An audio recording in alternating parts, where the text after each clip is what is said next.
ಇವತ್ತಿನ ರೆಸಿಪಿ ಬಂದು ಬೀಟ್ರೂಟ್ ಪಲ್ಯ. ಮೊದಲಿಗೆ ಬೀಟ್ರೂಟ್ನ ತುಳಿದಿಟ್ಕೊಂಡಿದ್ದೀನಿ. ಅದಕ್ಕೆ ಒಗ್ಗರಣೆಗೆ ಏನೇನು ಬೇಕು ಅಂತ ನೋಡೋಣ. ಹಸಿಮೆಣಸಿನ್ಕಾಯಿ, ಈರುಳ್ಳಿ, ಕರಿಬೇವು,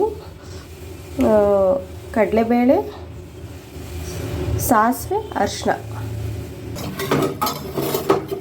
ಮೊದಲಿಗೆ ಬಾಣಲೆ ಇಟ್ಕೊಂಡು 4-5 ಸ್ಪೂನಷ್ಟು ಎಣ್ಣೆ ಹಾಕೋತಿದ್ದೀನಿ. ಎಣ್ಣೆ ಕಾಯ್ದ ಮೇಲೆ ಕಡಲೆಬೇಳೆ, ಸಾಸಿವೆ, ಹಸಿಮೆಣಸಿನ್ಕಾಯಿ,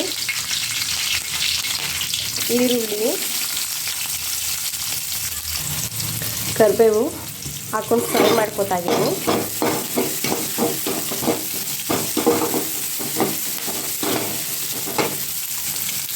ರುಚಿಗೆ ತಕ್ಕಷ್ಟು ಉಪ್ಪು,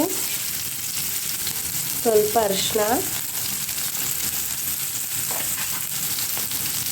ಹಾಕೊಂಡು ಫ್ರೈ ಮಾಡ್ಕೋಬೇಕು.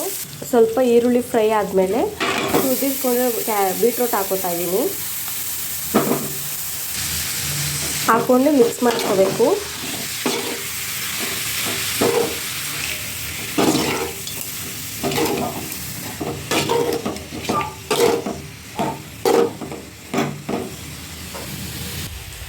ಮಿಕ್ಸ್ ಮಾಡ್ಕೊಂಡ್ಮೇಲೆ ಒಂದು ಪ್ಲೇಟ್ ಮುಚ್ಚಿಬಿಟ್ಟು 5 ನಿಮಿಷ ಬೇಯಿಸ್ಕೋಬೇಕು.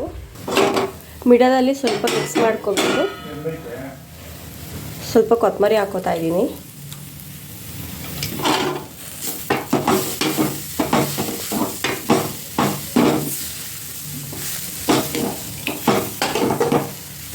ನೋಡಿ, ಇದಾಗಿದೆ. ನೋಡಿ, ಬೀಟ್ರೂಟ್ ಪಲ್ಯ ರೆಡಿಯಾಗಿದೆ. ಚಪಾತಿ ಜೊತೆಗೆ ತುಂಬ ಚೆನ್ನಾಗಿರುತ್ತೆ. ನೀವು ಒಂದ್ಸಲ ಟ್ರೈ ಮಾಡಿ.